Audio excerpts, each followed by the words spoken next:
So my name is Angelo. I am the host for today's presentation, which is about the market in the major market updates, in-depth analysis, and we're doing the Japanese yen and Microsoft. I'm sharing the screen right now, so you should have a look at what I have to present to you, and you should be seeing it coming over in a couple of seconds.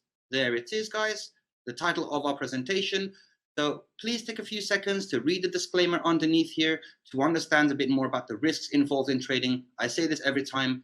Always, always, always trade with the money you can afford to take the risks upon. Don't take loans. Don't borrow money for trading. I understand people like trading and want a better future for themselves, but only trade with what you can risk, what you can afford to risk. Very important, guys. Okay, stay tuned for the Q&A at the end. So if you have a nice cup of coffee or a tea in front of you, sit back, relax. This should not take more than 30 minutes at most, and then we'll have some time to answer some of your questions at the end. Right, so we're looking, as we said, about the Japanese yen and Microsoft. First, we're going in with Japanese yen, and we're going to take a look at Japan's economy, the important things to take out from this. And first one to look at is the gross domestic product. This is how much produce is generated in Japan by its workers. And we see $5.2 trillion was the number they had on an annual basis in 2021. Pretty impressive. This is a very nice number. We have it highlighted in white because it is something that is more or less generic. This is their average, and it's not been super high or super low. It is in their average range of what Japan is normally hitting on an annual basis, and it is neutral. So yeah, white. GDP per capita is 42,500, again US dollars, again annual for 2021. So each worker, more or less, in the tax system, paying taxes, working in Japan, is making an average of 42,500 per month. Seems like a quite good amount, but you have to bear in mind Japan is at some parts, especially Tokyo, is super, super, super expensive. If anyone's been to Tokyo, you know what I'm talking about. It is very expensive. So $42,500 annual is a good amount of money, but it is an expensive country. Okay, questions, guys, are being answered by the moderators, I hope. So if you have questions, keep them firing in. I'll catch lots of them at the end, as explained earlier. And moving back on, unemployment rate is at 2.7%. These are the December 2021 numbers. And this is a very impressive number. We have it highlighted in green because it is very, very low. 2.7% unemployed means that the majority of the people at age to work are working, and it is a nice small amount of people unemployed, meaning that the people that are employed are kept on their toes, wanting to keep their jobs, because there is a 2.7% of people that are aiming to get a job. So that is a very good number of unemployment in Japan. Now, GDP growth rate is at 1.4 annual. This is good comparing how things were in 2020. It has increased dramatically from it was a minus in 2020. So things have improved with regards to the GDP growth in Japan. It is still relatively low compared to others that are much bigger, as we will see, but still much better than it was. Next one, inflation. This is at 0.5. This is again for January, and it is quite low at 0.5 inflation. They are aiming, of course, for something bigger in Japan, and other countries, major countries, have much bigger inflation numbers.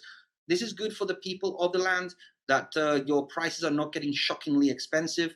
One day a bowl of soup costs this much money, the next day it's more or less the same. Next month it's more or less the same.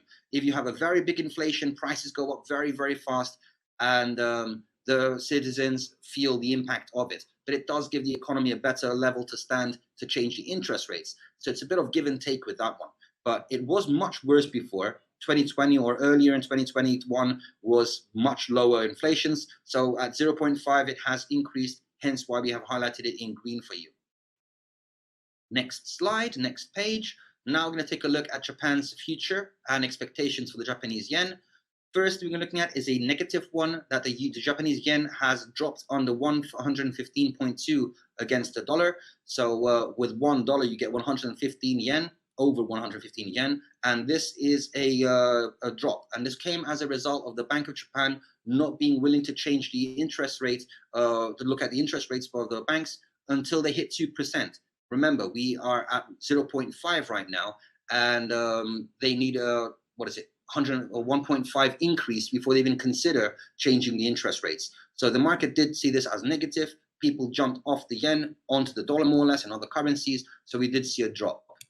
This one is a neutral one. USD against the Japanese yen is expected to trade at 116 by the end of Q1 and 117 by the end of the year. So again, we can see the yen losing more value towards the dollar by the end of this quarter, which is end of this month, and then end of the year to drop another 1,000 pip more or less. So not looking so bright on this side for the yen, but we'll see. We'll see what's going on because there's quite a few other things that are happening on the news. Many of you are definitely aware of what's going on in Ukraine right now, and that is having a big impact on the markets in general. So if this conflict is going to continue, if this horrible thing called war is going to continue and maybe spread other places, this is really bad for everyone. Although, like they always say, during times of conflict, during times of difficulty, the rich get richer. So they find a way, and many times it is through some clever trading. We'll take a look at some ideas that we can share with you at the end of this when we go to the live about that. Last point here, Japan's economy rebounded in the final three months of 2021 as the number of COVID cases dropped. We have it as neutral because it isn't only in Japan where this has happened. This has happened all over the world. COVID cases are dropping. The Omicron virus is much weaker than the previous ones. So as we see now with other important things taking the main focus, there's not much talk nowadays anymore about COVID. It's almost like it disappeared. Everyone's talking about Ukraine and the war, which is terrible, but there's not much talk nowadays about COVID. And it's quite fascinating how the COVID was the only thing on our minds for the last 2 years. And all of a sudden, it's as if it never happened. So we'll see how things move forward going down a couple more months, especially if this situation in Ukraine is going to continue escalating. Next slide. This is a very, very simple one to understand. We're looking at the JPY index, crude oil. I saw that one. We are going to take a look at crude oil. That is crazy what happened. I'm hoping that you guys saw crude, WTI, and Brent, what's been happening there. But we are going to take a look at that Badang at the end. Don't worry. That is something definitely I'm going to show you. So this is the JPY chart, the index of the Japanese yen against all the other currencies, where it started the 2021 and where it ended 2021. And if you can't see it, there's a line to help you see it, where it was at the beginning of the year, where it was at the end of the year. And the drop that we can see here, look at the bottom right corner, 9.48%. 9.5%, that's almost 10% drop, right? That's a very, very big drop the yen had. And of course, this is all due to the pandemic because these numbers are 2021. And we can see the yen was weakened significantly last year. They might be on the upbound already. We'll see this on a chart right here that shows more or less what we are seeing already. Just to explain what we're looking at, this is a GDP watch. So we're looking at the GDP growth rates from 2021, 22, 23, and this is the G7, the 7 biggest companies or countries, economies that we're looking at here. UK, France, Italy, US, Canada, Germany, and Japan on top. Now, a little line to help us out here. This is 2022. Japan is dead last when it comes to numbers. Everyone is ahead of them. The only positive thing I can take out from this is look at 2021. Japan was way back here, still lost, but they were way back. Look at where the UK was, look at where Japan was. Very big difference. Now, what we do see in 2022 is Japan is improving. It's moving from that number all the way to here is the forecast for 2022. And if we look at the UK, for example, 2021 for them is up here. They're falling back. They're going backwards. France is going backwards. Italy is going backwards. US is going backwards. And Canada going backwards from this amount. This means that Germany and Japan are the only 2 from these 7 that are expected to grow in 2022, which is a positive thing. We're looking forward, not backwards. So for us looking forward, this is a positive. And then we're looking at 2023. Again, Japan is dead last, showing that overall over these 3 years, Japan is not having the best of times.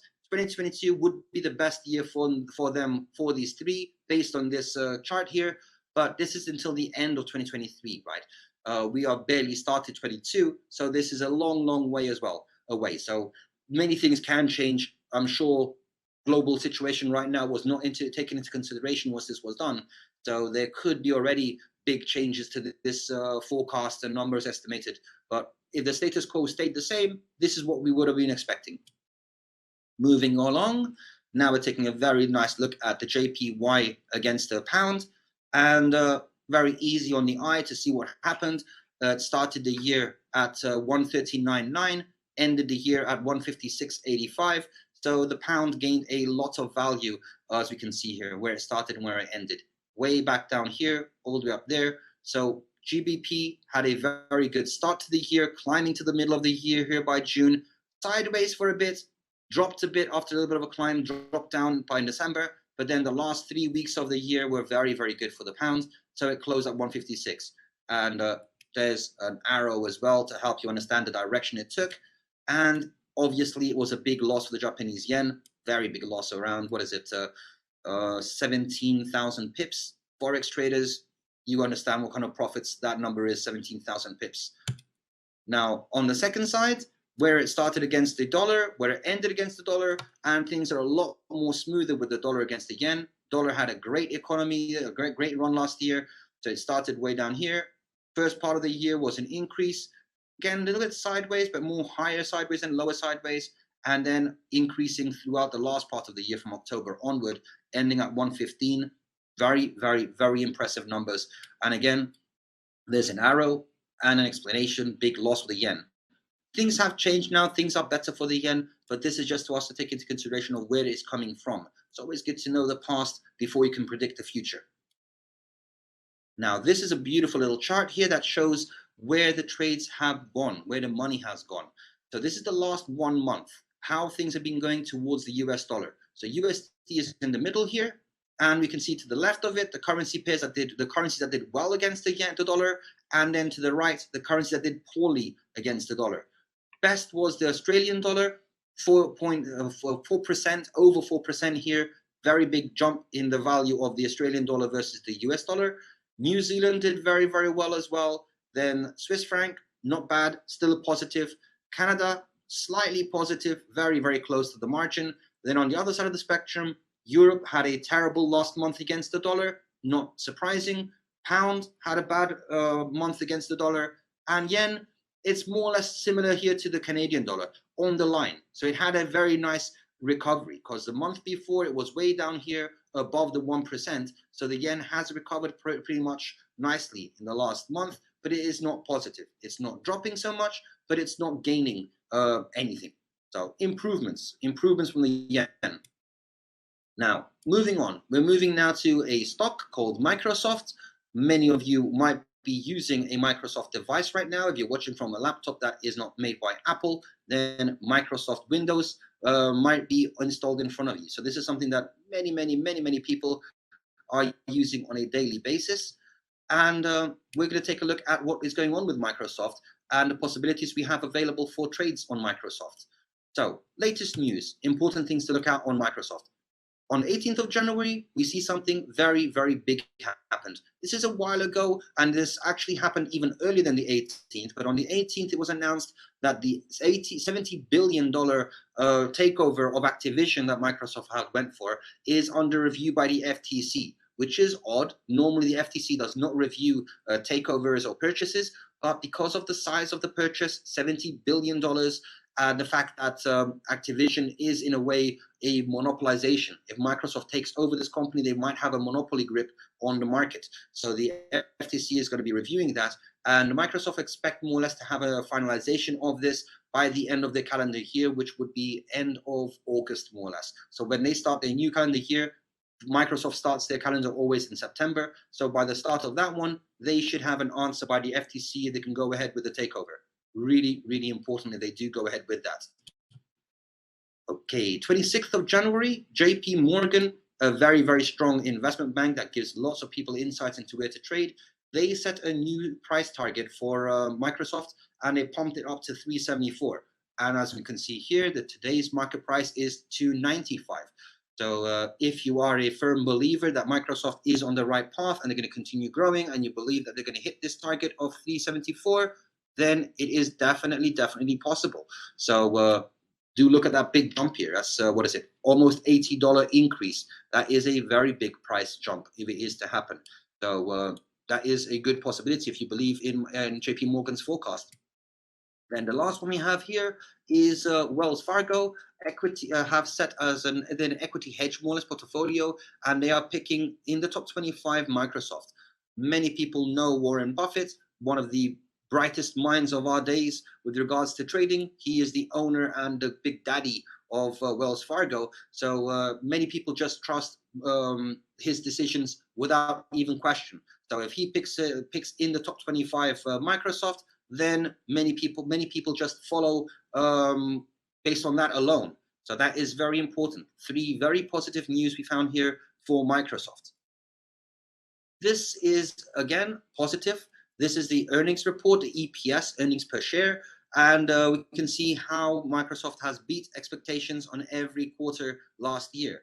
The blue one, light blue, is the actual number. The darker column here is the consensus, the forecast more or less.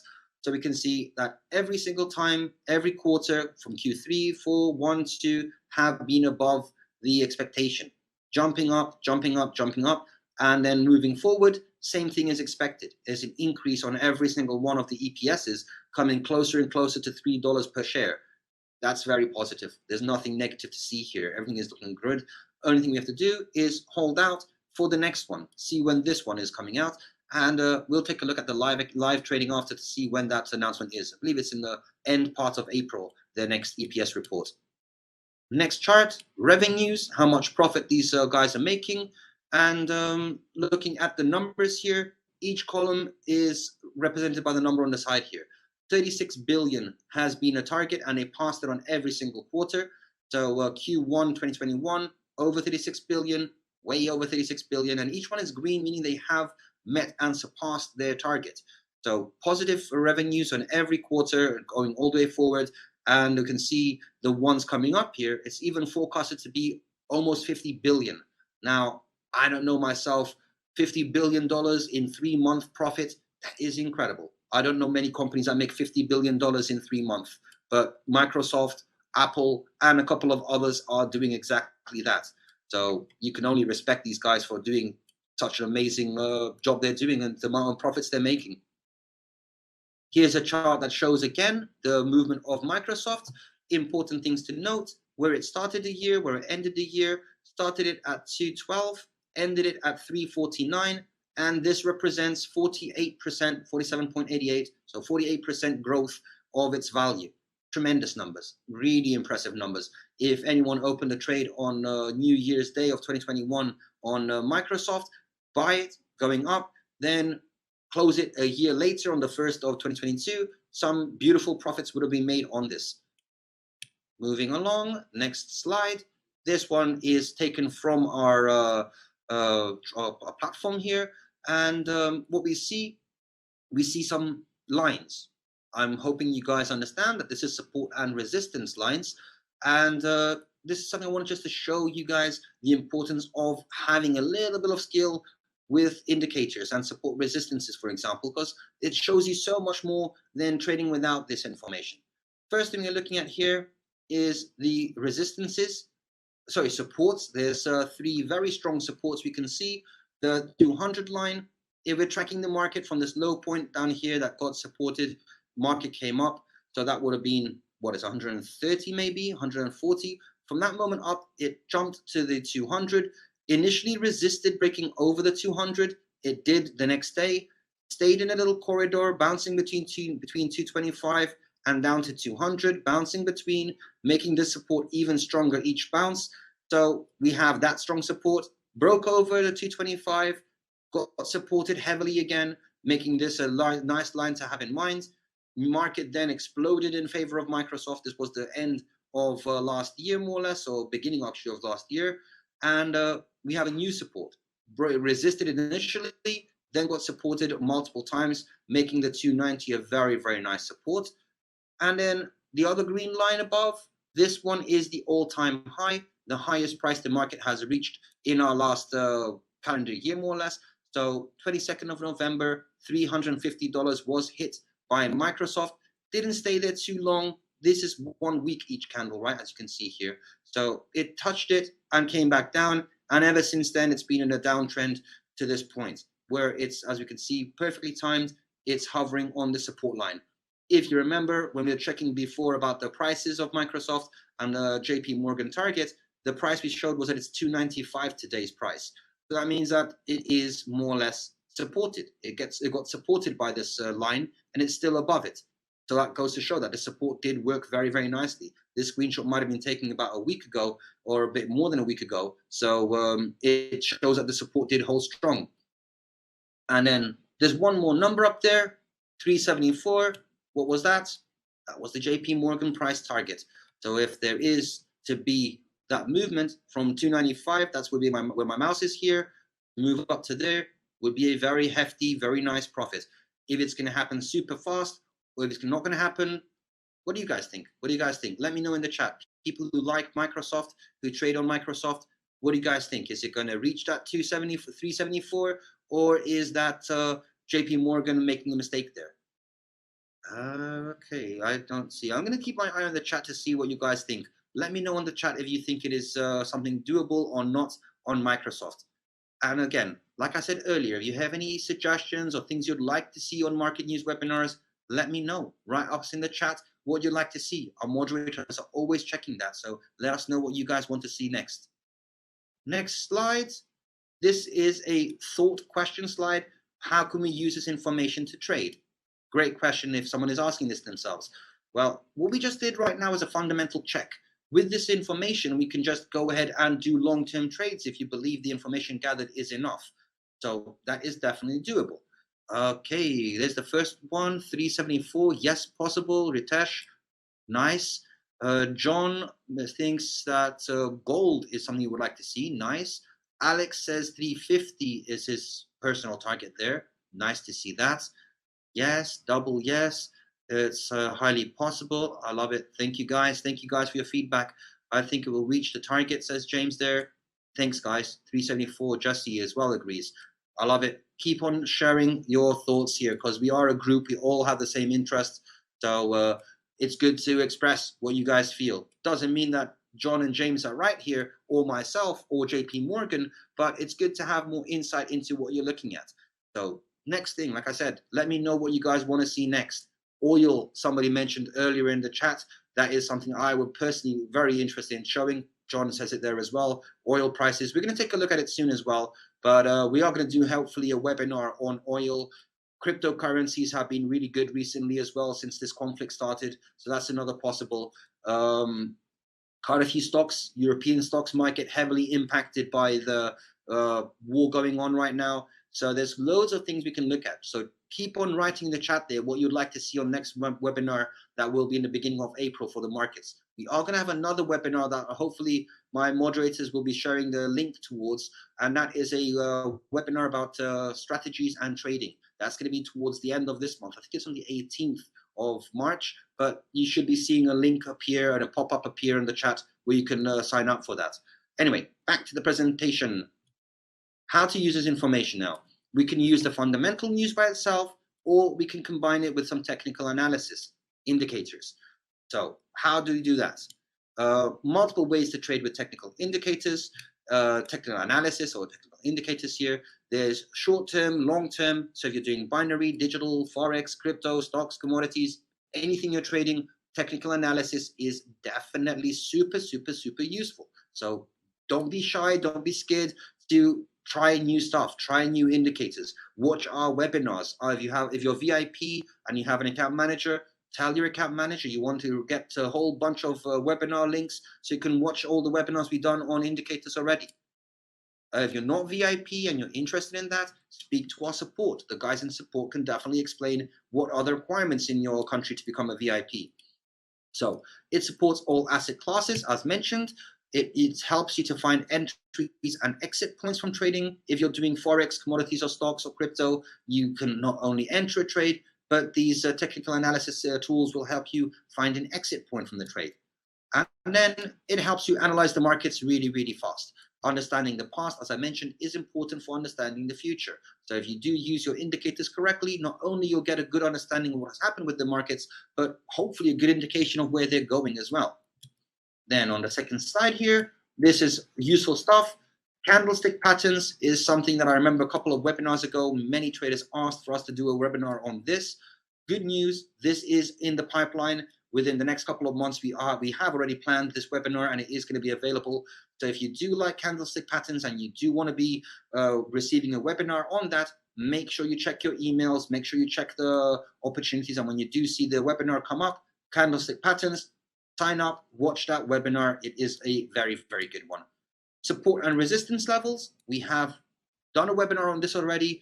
It is a very, very good way to trade, a very good way. We did a bit of an example on the previous slide before with Microsoft, how to use support resistances, but there is a webinar on that as well. So check that out as well. Do look at that webinar. Hopefully you'll find all the information you need so you can understand how to use these support resistance levels.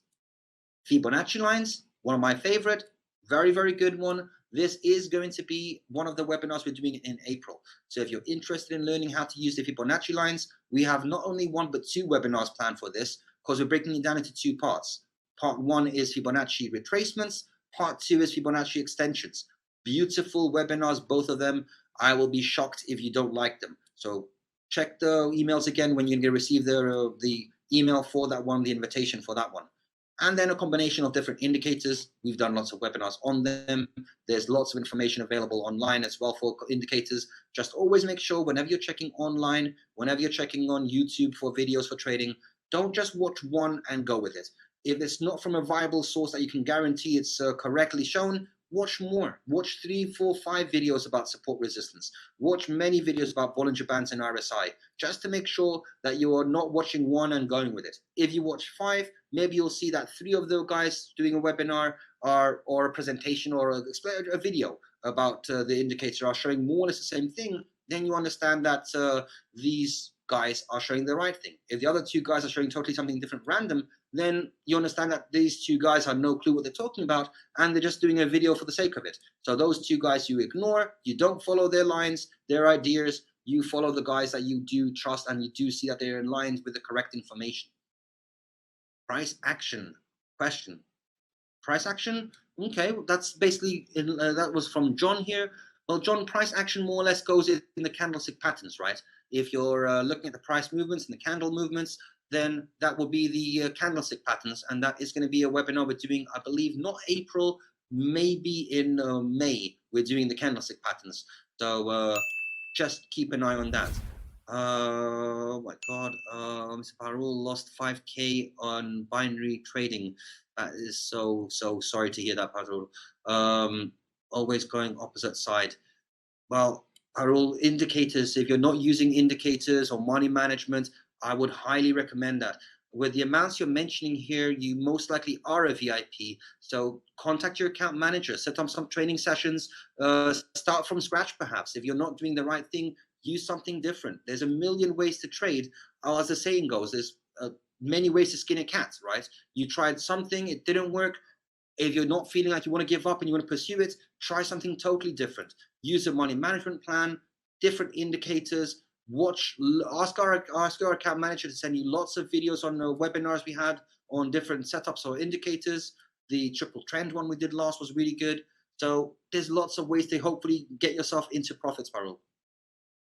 Right, so Fibonacci, says Jake, nice one. We are going to do that. I love Fibonacci lines too, so we're going to do 2 of those webinars. Okay, guys, moving on, because we have more things to show and we're running out of time. It's like almost 30 minutes already and we're still behind a bit. So moving on.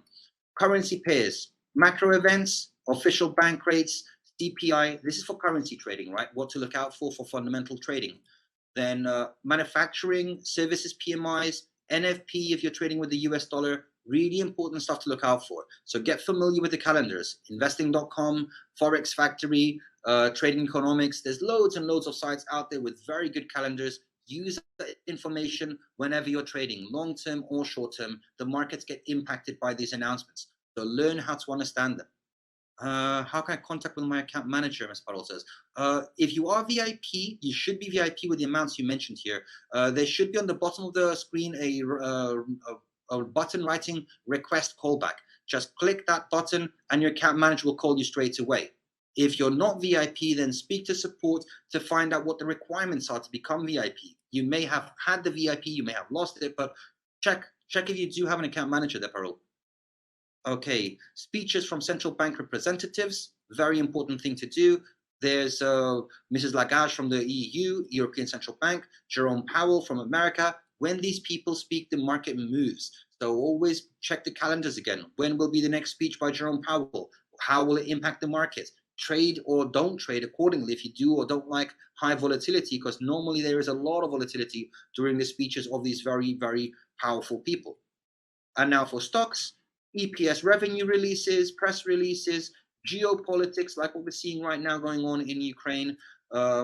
Stocks get impacted heavily by many, many things. Checking the news, viable, good news points. And the next thing we can do are checking other stocks. If, for example, let's say you're interested in an Apple stock or Apple trading, and you see that the competitors for them, Samsung, have put out a very, very bad device. That means that many Samsung traders or customers will be shifting over to Apple. So keeping an eye on rival companies is very important.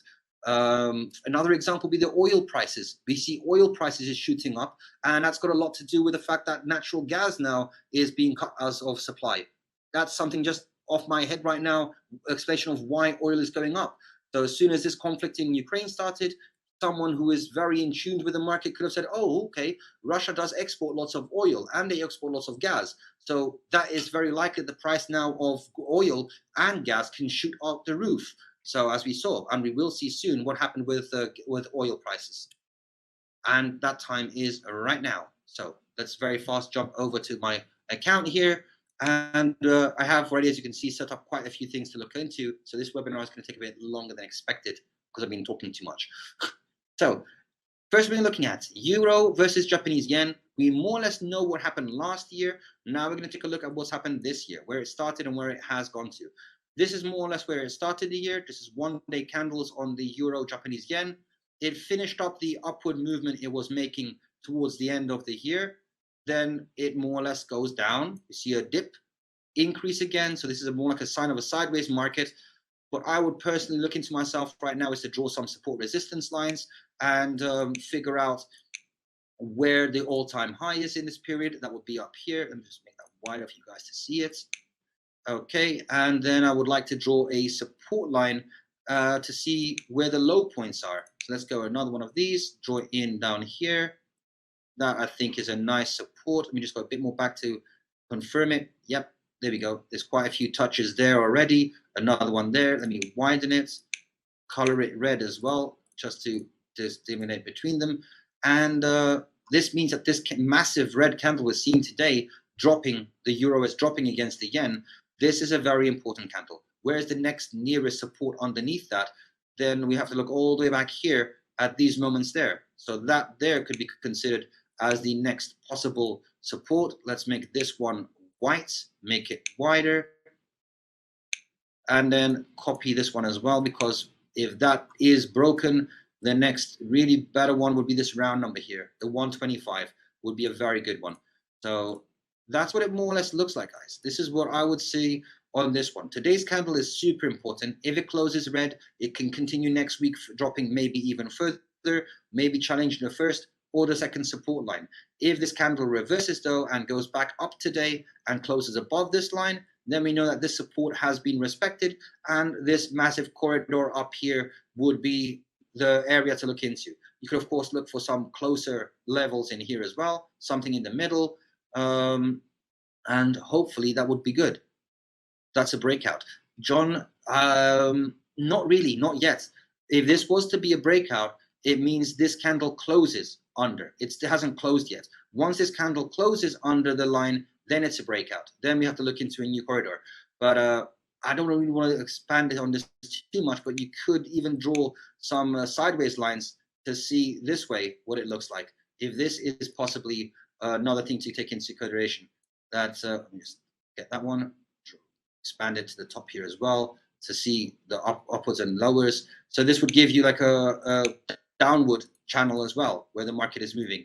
So it is very much in sync. You can just play with these lines a bit, move them up and down to align it, but you can see that it's dropping very nicely, right? So it is in this channel. This one I would move it maybe even closer in there, for example. Look how much better it looks straight away. And I did this in like 5 seconds, guys. If you pay more time to this, you can find a very nice corridor. If this breaks even lower, look at this little triangle in here. If this gets in here, then it would be a massive breakout. Maybe it drops even further in this direction, going even further down, or if it touches and maybe rebounds, might come here on the next candles. I'm moving that way, that side. So I just draw, okay, that's up for this. Moving along. Now, we have lots of things to look at, so I have to speed up a bit. Japanese yen versus the pound yen, very similar to the euro, the movement we see here. Started the year on the same upward, it finished sideways for a bit, a drop down, but not as severe the drop as we saw on the euro. Still, it's on the bottom side of the spectrum. This candle today is very similar to what we saw in the other one. There's a very strong support. Let's make this one red again very fast. Let's highlight it in red. Let's copy it. Let's put a resistance on the top there as well. This one, we're going to color this one green. Get used to doing these coloration changes to make it more pleasing for your visual as well. So you understand, green is resistance, red is support. And we can see here, again, I just put these in right now, but you have to play with them a little bit to find where you think it is. And as John said before, this as well is more or less coming very, very close to touching. And if it does break under today and closes here, then it's a breakout. Then this will become the resistance, and we'll have to find a new support. That one would be more or less there, a new support. So let's copy this as well and draw it down there and say this is our next support. Let's copy it white because it's not a support yet, but it's a possible support if it does break. Next one, this is quite different. US dollar with the yen. This is a much different pattern we see here. Started the year, again, massive upward for the USD, then a drop down as the yen recovered a bit, up again, but this one stayed sideways. Where the other two, the last candles here have dropped it more or less to the low points. This would be the support for the USD. So we just draw a line in here. Again, this one is a red one, and we're going to make it wider for you guys to see it as well, clearer. There's the support down here. Copy it to find the resistance on the top. I would say it's somewhere on these levels there. I like that one up there. Someone else might like it here. I'm right. You're right. We're all right. It all depends on where you see it with your eyes. Making it green again. So this one is the one that I would be more scared trading with because it doesn't give me anything right now. It's right between this corridor. If I want to really push myself to a trade, I would maybe copy this one and find another support. That's the all-time high support and bring it into where the market is now. Because I can see it touched, the wick touched up there. If I want to put it on the body of that one, I'd say here. And we can see that the market does think about something when it comes to this point. There's a little zone around here. This area there is getting some impact. So this candle again today is important, I would say, for the USD yen, but it's not as clear breakout as the other two we had with the euro and pound. I hope you liked that part, guys. Now we'll do a little fast part about Microsoft. We're not going to look too much into this because we did do a whole slide about the recent movements. I just wanted to highlight the 95. As we saw before, the all-time the resistance levels we had was at 95. That would be more or less here where it is now, right? Exactly where it is now. 295.91 is the price now. So that would be the 290, wasn't it? It was 290 the support we had. So let's grab that, make this one red, and find the 290. That will be right there. This is now our very strong support we had before. We saw it break out. This is the candle more or less we saw on the screenshot. So after that, it did go temporarily under, heavily under down here, but then a very big candle rebounding it all the way back up again. So look at where it is right now. It did open the market yesterday at 302, dropped down to 295. So looking pretty nice here for Microsoft. That 374 target, right, is the all-time target, the target by JP Morgan. So let's figure out where that would be on this. 375, there it is up there. Let's make this one purple. Let's now copy this as well. Let's put the all-time high in. As remember, that was at 250. Did I not copy it? No, I didn't. My mistake. Copy. There we go. 370, 350 was there. It is there. This one is green now because that's the all-time high. So there was quite a few people that wrote in the chat there as well that 350 was a first target. That I forget the name, but a very good comment there. This is the possible target of 1. There's the JP Morgan target up there. This is the support line we have here, and this is where the market is right now. So low risk to reward ratios. If you were to open a trade with a stop loss at the support where it is right now, that's a tiny movement, $5 movement. Maybe push it down a bit further just to take that support down here at the 280 as a support. So have that as your stop loss, have this, or if you're very brave, this as your take profit. So you open the trade there, this is the risk, and all the rest is the reward. Just try and draw some lines or horizontals. Can I draw some lines in here? Draw a line, yes. So the risk you'll be looking at is that. Let's paint this thicker. Let's make it yellow. That would be your risk on doing a trade. And then let's draw another line. And then this is your reward. If it is to come correct, let's make that one orange, make it white. Did I do that? I did, yes. So look at that, guys. Look at the risk to reward ratio for it just to go back up to the all-time high. Not even to think about the next one even higher than that. Look how many more times bigger it is, right? I would say at least 3 times bigger. So the risk to reward ratio is heavily in your favor if you were to take this trade, right? Look at the size of these two, risk and reward. Not bad at all. Now we're looking at the stuff that is important for the markets of today. We're going to wrap things up because it's coming very close to a very big webinar. Might not have time for a lot of questions that will go for the recording. How can I buy BTC? Well, we do have trades, CFD trades on BTC, which is what we offer on IQ Option. There they are there. You buy or sell the price for where to go. If you want to buy it and own it, you have to go to an exchange, a cryptocurrency exchange. There's lots of them. Watch out for the commissions. Watch out for the charges. They can be quite steep. So make sure you check all those criteria. Right, so gold. What are we looking at here, guys? One-day candles, movements of gold. Look at this massive candle here in the middle. What is that? That's the 24th of February. I'm sure many of you know what happened on the 24th of February. That was the day that the attack, invasion, tactical attack, what the Russians called it, tactical operations or special operations. This is the day that all started. And this massive candle shot all the way up to 1975. Huge spike on that one. Look at that. There's nowhere near this price anywhere. Let's put that line in. Let's put this line in right now. Color in green because it is an all-time high. Let's put that all the way on the top here. Let's just zoom it in to make sure we do nail that spot. Okay, right. So almost 2,000. When is the last time the market came to that 2,000? There we go. When was this? 2020. August of 2020, when was the last time the market was higher? 20,000, 2080 more or less is up here. So it's a big time. Long time we have to wait for this movement to happen. Look where low it went to where it is right now. And depending on what you feel, how the situation in Ukraine is developing, you think this is going to be over in a few days and we get back to life? I'm sure the people in Ukraine are not going to have the luxury of doing that. But still, if I pray and hope for this conflict to end, because it's never good to have any conflicts. It's a shame on humanity what's going on right now. But I don't want to get too political or too involved in this. Just keeping it to the numbers, to the trading.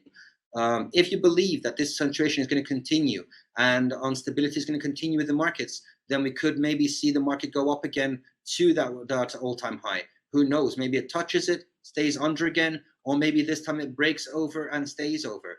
So gold, something very good to look into when you're looking at the markets, looking at trading on long term. Now, something that's been heavily requested, oil. What is going on with oil? Look, oil has been on the uprise for forever. For the whole of this period since December, started this upward wave. But if you're looking at it on bigger candles, let's go to 1 week candles, maybe even 1 month candles. And you don't need to be a rocket scientist to understand that this is a strong uptrend. From the $20 low it hit at the beginning of the pandemic, prices just went through the roof. Wave 1, Then we have a little retracement back here, another wave up, another retracement, another wave up, another retracement, another wave up, and again. But note how every single one of these is going higher and higher. Let me just cancel that. I want to get a horizontal line in here, and let's start from the bottom. So this is the lowest point down here. I'm going to make it green, color it green, thicken it, widen it, and now I'll be copying and pasting it. So bringing it in a bit more to have a better image. And okay, look at this. Where's the next one? There it is there. There's the retracement, comes down to there. Copy it again. Where's the next retracement? Here to there, retracement 2. Where's the next retracement? Again, even higher. It's up there. The next retracement, again, it just keeps on climbing. It's almost as if we're forming a ladder here. And then in the recent times, since the 24th, this is a weekly basis. So let's bring it back into the daily basis and see that massive, massive spike we have on the 24th. There it is there. That's the initial jump. Look at all the little candles. Look at the candle pattern, very similar. Small, couple of bigger ones here. But look at the size of this one here with that massive wick above. Huge. Opened at $94 a barrel, more or less in sync with the prices of the days and weeks before. Nothing outrageous. But then this is the day that the war more or less started. The operations started.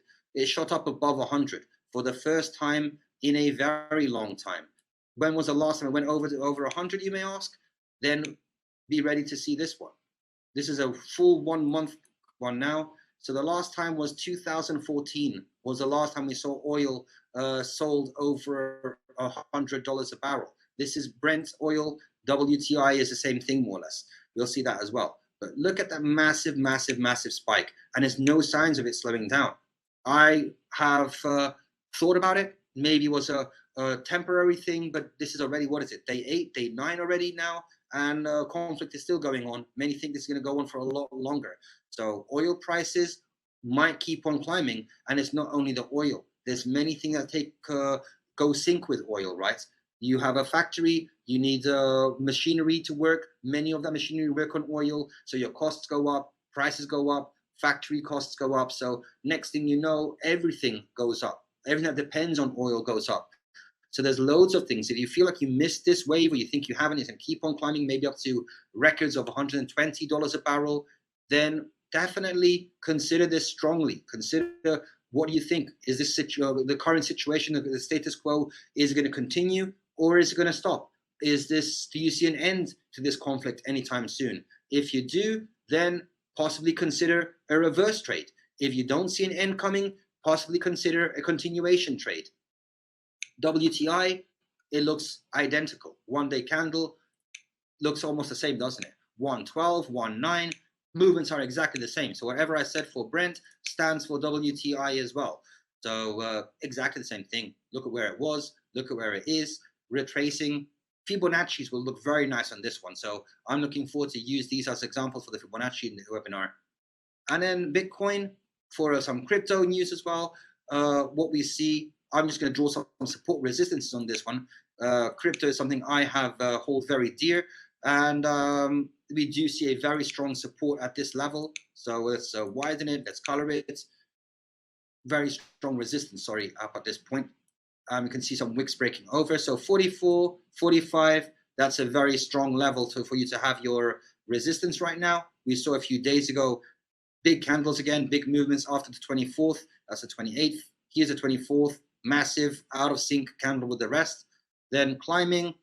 Then maybe people thought, nah, it's not going to be a long attack. Then think again. It is. Comes up again. So it is bouncing. It is bouncing. I would say it's bouncing between 35 and 45. If you think it's going to be breaking out of this little channel, which it has been in for quite a while now, there is an imminent breakout. We have multiple touches on the bottom here. Let's make it red just to discriminate as well, to keep it separate. So there's a big difference here, right? And it has touched multiple occasions, 1, 2, 3, 4 times on the resistance. And then once here, twice there, 3 times. Is that another touch there? Yes, it is. 4 times each side. So sooner or later, most likely sooner than later, we are going to have a breakout. Or upwards, sending Bitcoin to possibly next target would be the 50, I would say, around the 50. Next one after that, 55, not so strong. I would say 60. There's not much between 50 and 60. So next targets, I would say next resistance points to watch out for if you believe it's going to climb. There's the first. Let's copy this one as well and stick that one up to the 50, a little bit under 50, 59. This is the possibilities based on support resistance for these ones. Right, okay, I think that concludes what I have to show on the live. I'm hoping that my moderators had shared with you there the poll. I hope you were generous and didn't execute me on the rating. If you did, I apologize, and I will hopefully improve for you in the next ones, if I am to be hosting the next ones, and the content. So let's go back to the presentation. I don't think there's much more, just a nice little graphic here that shows Japan and Microsoft, and it fades to a thank you, Q&A, and now we're going to take some questions that my moderators have collected. This is over 40 minutes, the webinar, so I did drag this on a bit too much. So let's see. Let me just gather now these questions for you, and okay, there you can see my face as well. Now I can see the questions that my moderators have collected, and let me see, what do we have? Do we have any questions? I don't really see many questions here collected. So, oh no, I do. There we go. What are the thoughts on NFP today for Euro and USD? Ooh, very nice. NFP. Well, NFP is purely the American numbers. To get a good understanding of the NFP poll, what you have to do is research. You have to research into the American economy, check out what they have done on recent times. What is their unemployment numbers for the last couple of weeks? The ADP that came out on Wednesday, that is important. That was positive or negative. So there's loads of things that you have to mount up together.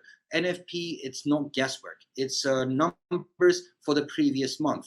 What is going on in America as well? NFP, guys, NFP is non-farm payroll or non-farm employment change. How many people have been employed in jobs in America outside of the farming industry? So that's seasonal many times. What is the season in America right now? It is March. The numbers we'll be looking at is the numbers for February. February is still a relatively cold time in America, so the farming might not have kicked off yet. So there might not be many people being employed into the farming sector. So that will show on the unemployment side. It won't show on the NFP side though. So for an NFP to be considered positive or in the vast number, it has to be over 500K is a positive, a very positive. So even if the forecast is lower, but let's say the forecast is 200,000 and the number comes in at 250, it is positive. Doesn't mean it is bad because it's under the 500, but best answer there, John, research it a bit more. I haven't put much thought into the NFP, but check Forex Factory, investing.com, TradingView, Trading Economics. Our platform as well has information useful. Ooh, actually, something I should want to show you as well for Microsoft. I should have mentioned this before as well. This is something you can look here on earnings. 1 second, let me share this part with you guys. 1 second. Okay, 1 second, 1 second, 1 second. And I want to share something on my account to show you with regards to Microsoft. Can you see my screen now, or are you still seeing my face? Oh, there we go. Something's happening. Bit slow. There we go. Microsoft. I wanted to show you guys when is the next announcement for Microsoft. EPS earnings for Microsoft, something I forgot to do before in my hurry. 28th of April. Take a note of this. If you are interested in Microsoft trading, note this date down. After market closes, this is the expectation as well, a change of 12%. So definitely keep an eye on that one. NFP, as we are here as well. Again, same thing. Click info. Trading conditions is when you find about the overnights and such. Announcements. Here we go. This is the Japanese side. This is the American side. Chicago. Times as well shows us what to expect for today. Wholesale goods. Let's go to the Euro USD to see what we can find on this one here. Info. Economic events. Here's the events of today. Where's it flying to? Chicago PMI 330. It's coming in soon, isn't it? It's to be today. Joe Biden is having a speech in 1st of March. These are already done for, aren't they? 20th of February. So it must go lower to find today's show more. You have to go here all the way down to find the recent ones. 3rd of March, I saw, yep, that was yesterday's announcements. So we go down here, 4th of March, the month today, to find the NFP and the announcements. There we go. Non-farm payroll, 374,000 is expectation. There's the previous 444, and we are still waiting for the actual to come in. Unemployment, average hourly earnings is expected there. Non-farm payroll, 400 is shown here. Where's the unemployment? Unemployment rate 3.9 is tremendously good from the American side. If it is to come there, we'll have to wait and see though. So that was for Paul's question. Do keep an eye, do keep on checking on that poll. All right, so back to the questions. 1 second. Let me just switch this off so I can bring my face back. It will give me access to see again the questions we have from more. I think I've got time for one more question for the recording, and then we'll answer more questions for the people that came for the live webinar. Here depends between investing and trading. Okay. Nassim asks here if we can tell what the difference is between investing and trading. Well, there isn't much of a difference, right? It's more or less the same thing. Trading can be, investing is more or less when you consider long-term, I would say. If you're trading and investing together, you can combine both. Investors are normally people we look at who put big amounts of money into the trading, and you buy a stock, you keep your stock, you keep your trades, you keep your forex positions open for a long period of time, and you keep it going. Then short-term trading could be a person doing binary, digitals, small trades, small times, some small profit targets, open a forex trade today, make your profit 20%, 30%, and then end the trading. So there's loads of things to take into consideration. That is a good question, but it always depends on how you see it, how you see yourself as an investor or a trader, or a bit of both. Do both. Open your long trades, have them open, and then another way to look at it is you're doing CFDs, right? On IQ Options platform, when you're trading, you're not actually owning and purchasing. If you do a trade on Microsoft, you're not owning shares of Microsoft. You're doing a trade that the price will move in a certain direction. If you are a full investor, you have to go to a stock exchange, purchase an amount of stocks, and own those stocks. And you can only make profit, of course, on the movement of the stock value. If the stock goes down in value, you're losing. You can't go to a stock exchange and say, I want to sell stocks if you don't have them. I want the stock to go down. That's not the option. So for trading, you have more options than just simply going and investing your money into a stock. I hope, Nassim, that was Nasima Satik. I'm guessing that's an Indonesian name. And if it is, and I'm right, because I love Indonesia, I've been there too many times. Right, guys, this is where we're going to end the recording of today's webinar. I hope you find the information useful, and please watch this more if you want more. Sign up for more webinars, watch more webinars. We are going to go and answer more questions offline now for the people that did join this webinar live. So have a great day, and thank you for watching this webinar. Take care. Bye-bye.